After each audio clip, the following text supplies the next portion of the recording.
everyone, welcome back. Ready for a deep dive into something a little unexpected. I'm intrigued. What have you got for us? Well, today we're going to be exploring beauty. Beauty. Yeah, but not like, the kind of beauty you might think of at first.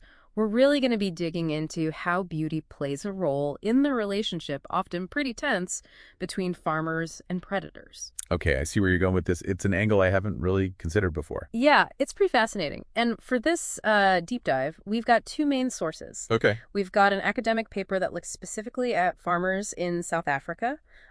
These are farmers who are dealing with jackals and caracals preying on their sheep. Ah, I see. And our other source is a New York Times piece that explores the bigger picture of how beauty evolves in the animal kingdom in general. Okay, so we're going from a very specific case study to a broader evolutionary perspective. Exactly. And what's so interesting is how these two sources kind of connect. You wouldn't think that a study about farmers in South Africa would have much to do with, say, why a bird builds an elaborate nest. Right. But this underlying theme of beauty actually influencing behavior, it runs through both. That's a really cool connection. Yeah, and speaking of surprising findings, the paper about the South African farmers, it's just full of them. Like, for one thing, the researchers, they actually discovered that the farmers who found jackals and caracals beautiful, Yeah. they were actually more likely to tolerate them being on their land.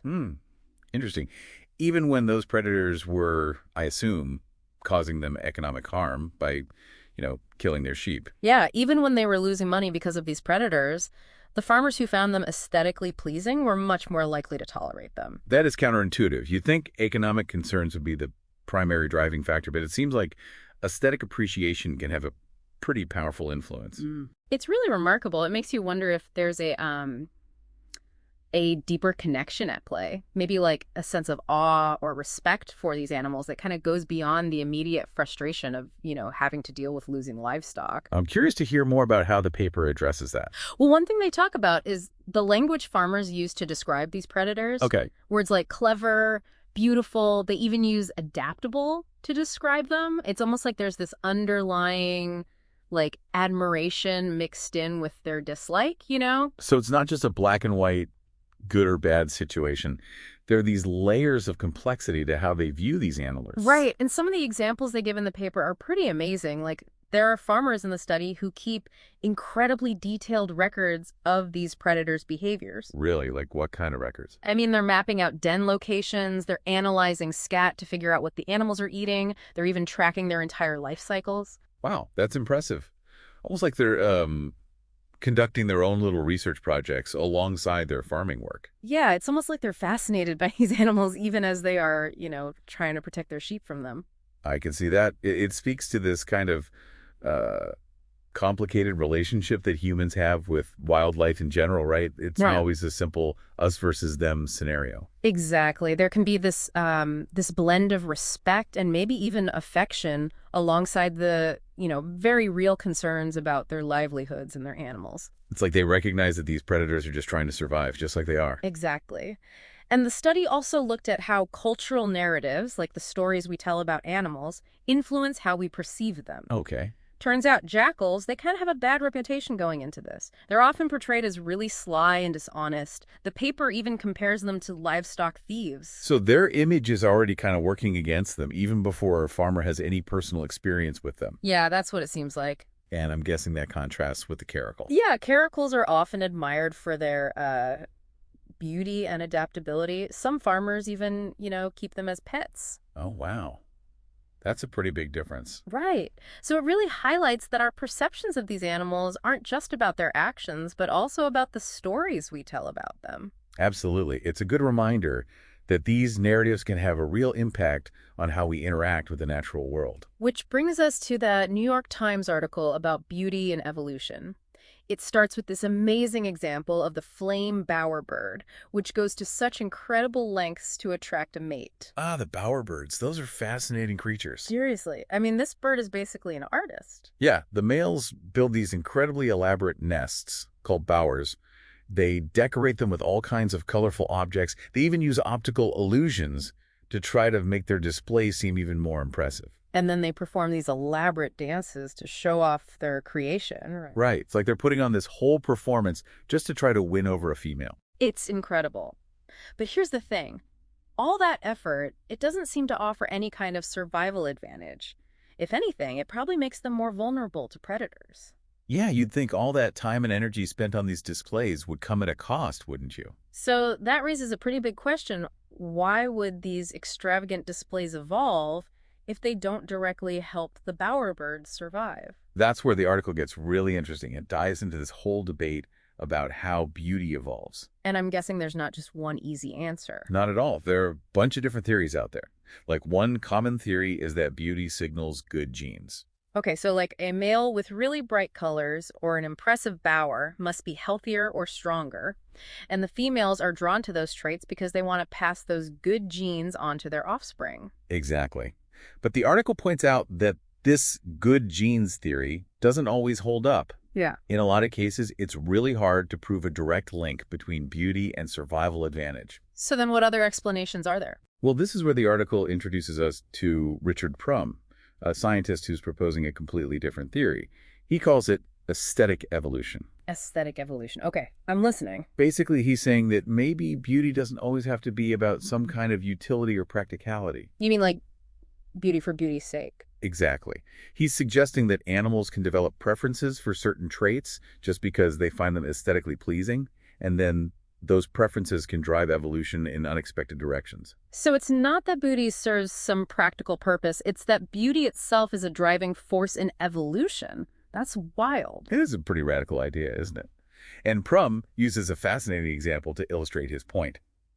This bird, called the club-winged manakin. Okay, I've heard of these guys. They have that like electronic sounding buzz they make with their wings, right? That's the one. They've evolved this unique way of making sound by vibrating their wings together. But in order to do that, they've had to sacrifice some flight efficiency. So they're trading off their ability to fly well just to create the sonic beauty. It seems that way. The males have these solid wing bones that are heavier and make flying more difficult.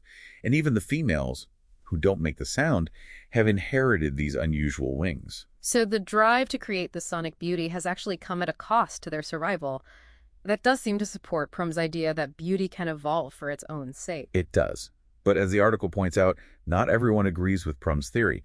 Some researchers argue that he's overemphasizing the role of arbitrary preferences and overlooking other factors that might be at play. So There's more to this story. definitely.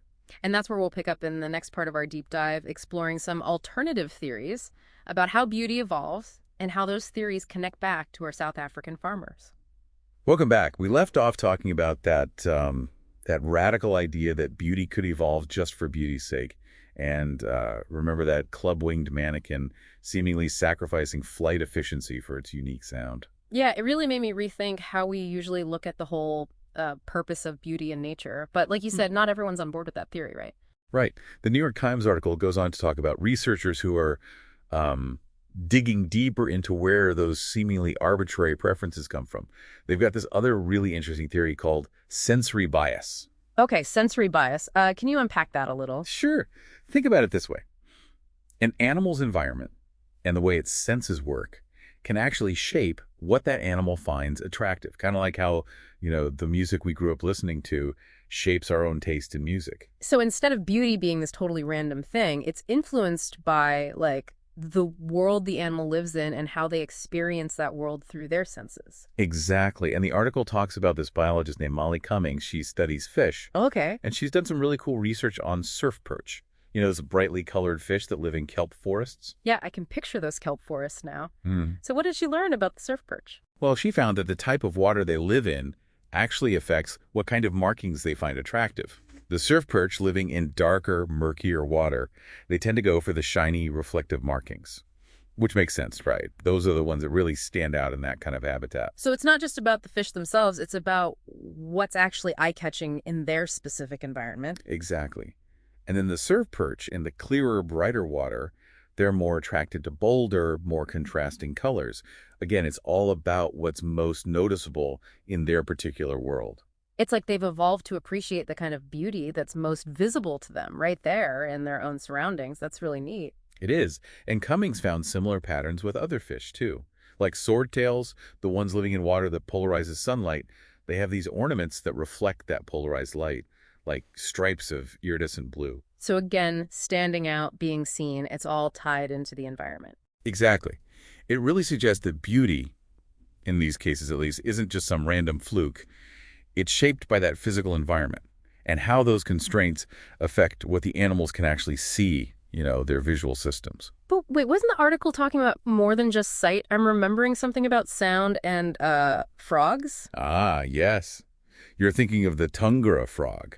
Not the prettiest frog in the world, maybe, but their mating calls are something else. Okay, remind me about these frogs. Well, the male tundra frog, he uses this two-part call to attract females. There's this kind of whine that sounds a little like a tiny laser gun. And then sometimes they have these chucks that sound like little barks. And those chucks, the females love those. Oh, yeah. The males who add the chucks are way more successful at attracting mates. But here's the catch. Those chucks also make the males more vulnerable to predators. Predators? Why? Well, things like bats, they hunt using sound. And those chucks, they make the frogs a lot easier to find. So it's another one of those traits that doesn't seem to make a lot of sense from a pure survival standpoint. Right. If anything, it's kind of putting them at risk. Right. The first thought might be, well, maybe those chucks are a sign of good genes. Like the males who can afford to be that loud and flashy must be extra strong or healthy. Right, like the good genes explanation we talked about before. But I have a feeling there's a twist coming. There is. Mm-hmm. Researchers found that the tundra frog, its inner ear, is actually specifically tuned to the frequency of those chucks. And get this, other related frog species that don't make those chuck sounds, they still have the same inner ear structure. So it's like they're hardwired to find those specific frequencies attractive, even though they don't really mean anything about how, fit the male is. Exactly. It seems like the tundra's ancestors probably evolved that inner ear structure ages ago for some completely different reason. So it's just by chance that the male tundra frogs started using those specific sounds in their mating calls, even though it makes them easier for predators to find. That's the idea. And it gave them this huge advantage because the females were already primed to find those sounds attractive thanks to their sensory bias. It wasn't that the chucks themselves were a sign of good genes. It's that the females were already pre-programmed, you could say, to like them. Another great example of how beauty can evolve through this combination of environment, senses, and even those accidents of history. Okay, so let me make sure I've got this straight. We've got Prum saying beauty is often arbitrary, driven by those self-perpetuating preferences. And then we've got Cummings and Ryan basically saying, hold on, those preferences, they could be shaped by sensory bias. Right. So which is it? Is beauty adaptive or arbitrary, nature or nurture? That's the million-dollar question, isn't it? And the New York Times article actually suggests it could be bait. Oh. It uses the evolution of feathers as a really interesting example. Feathers? What do feathers have to do with this? Well, think about it. Feathers are incredibly complex. They do all these important things for birds, insulation, keeping them dry, and of course, flight. But there's more and more evidence that feathers might have actually evolved for purely aesthetic reasons. Wait, are you saying dinosaurs were rocking feathers as a fashion statement before they were even using them to fly? That's what some scientists are starting to think. The article mentions this dinosaur called Anchiornis huxleyi. It had these beautiful broad feathers with intricate color patterns. And they weren't the kind of feathers you need for flight, not at all. Most likely they were used for display, just like feathers in a lot of modern birds. Wow. So feathers might have started out as a way to attract mates or, intimidate rivals, and then later they become crucial for flight. It's this perfect example of how a trait can start out serving one purpose, and then over time, it gets co-opted for something completely different. And it shows how utility and beauty can both play a role in how things evolve. So maybe it's not about picking sides. Maybe beauty can be both adaptive and arbitrary, with those forces kind of working together in these complex ways. Exactly. And that's what makes this topic so fascinating. It challenges us to move beyond simple explanations and look at how beauty evolves with, more nuance. It's shaped by natural selection, by the senses, by the environment, and even those historical accidents. Okay, this has been a truly fascinating deep dive so far, but before we go any further, I've got to ask, what does all this mean for us?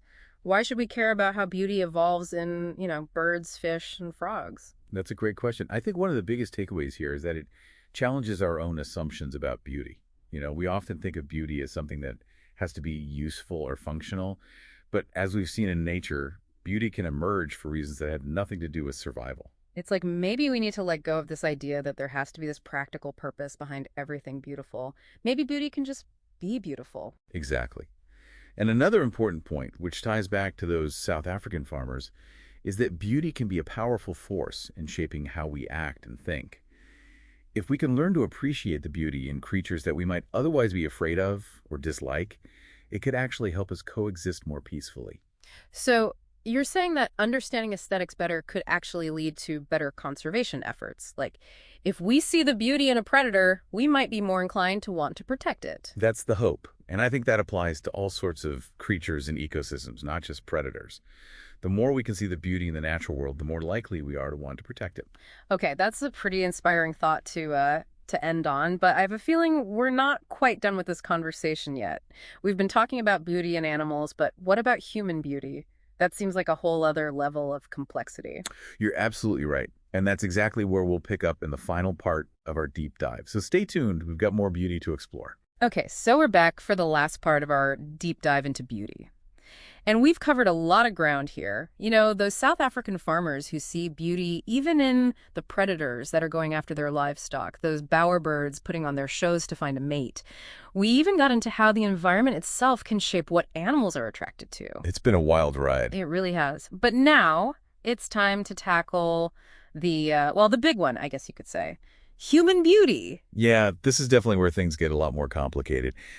As fascinating as it is to look at beauty in the animal kingdom, but we can't just take those same theories and apply them directly to humans. Right. We're not just, driven by instinct and genes. Our culture plays a huge role in what we consider beautiful. Exactly. And the New York Times article we've been talking about, it gets into this. It even calls out some of those overly simplistic evolutionary explanations for human beauty. Like the idea that, oh, men are only attracted to women with certain body shapes because those shapes signal fertility. Yeah, or that symmetrical faces are universally attractive because they mean you're healthy. Right. Those always felt a little too neat and tidy to me. Too easy. Human attraction is so much more complex than that. I agree. And the article points out that those kinds of explanations, they often just ignore the huge influence of culture on what we find attractive. Yeah. You know, what's considered beautiful in one culture might be seen as completely different in another. That's so true. Just think about all the different beauty standards throughout history and across different cultures. What was in fashion back in the Victorian era looks nothing like what people consider stylish today. And even within, one culture, there's so much diversity in what people are drawn to. It reminds us that beauty isn't just this objective thing that exists out there in the world. It's also shaped by how we see things, how we interpret them, and how we've been conditioned by the culture we live in. The article uses flowers as a really great example of this. Flowers originally evolved to attract pollinators with their colors and shapes and smells. Right, that was their main function. But somewhere along the line, humans got captivated by flowers too.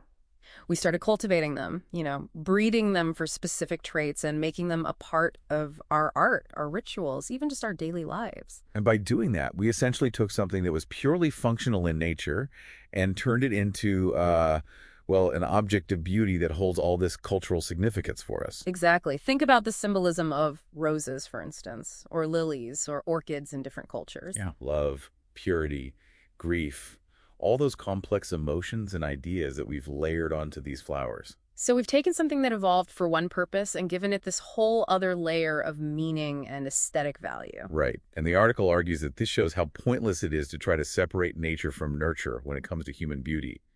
It's not one or the other. It's this incredibly intricate tapestry woven from both. Okay, so if beauty is so subjective and always changing and heavily influenced by culture, can we even define it? Well, that's a question that people have been debating for centuries, honestly. There's no easy answer.